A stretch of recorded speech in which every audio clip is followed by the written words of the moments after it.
So here we're welding a rear end of a Mack CL700. I took a 1/4 inch grinding wheel, like a hard disc on a 5-inch grinder, and just hogged out the crack already. There we go. Little stick welder.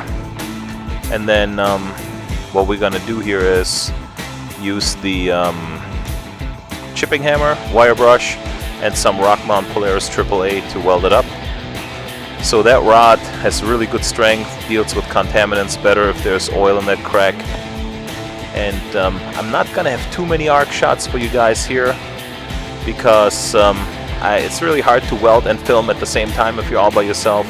But here, first bead is in, and you see how nice it all worked out, and you're gonna see how easy it releases the slag. So there's a couple more passes to come, and then I guess just look at it and see what I did there.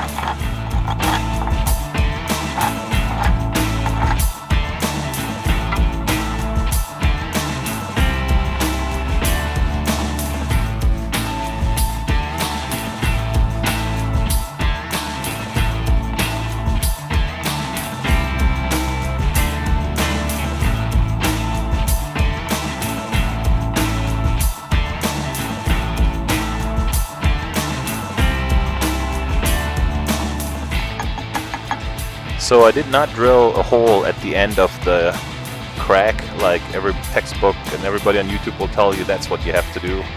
When I grind those, I grind them so deep that I can feel there's like less than a 1/16 of an inch material left.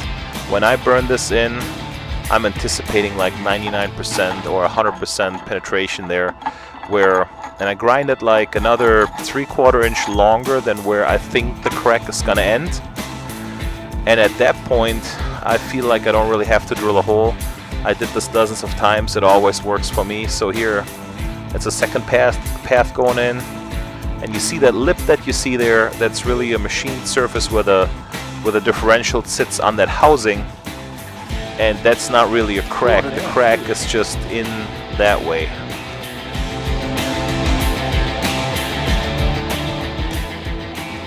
So here, after grinding it, you see there's still a couple marks, a few low spots, and that's the tricky part with stick now to touch this up. So the next time around, I'm just gonna touch up some low spots. There they are. So that doesn't really look the prettiest ever, but after grinding those in shape, it really looks nice and clean. And typically those repairs, they last a few years. So that was welding of a rear end housing on a Mack dump truck. Thanks for watching.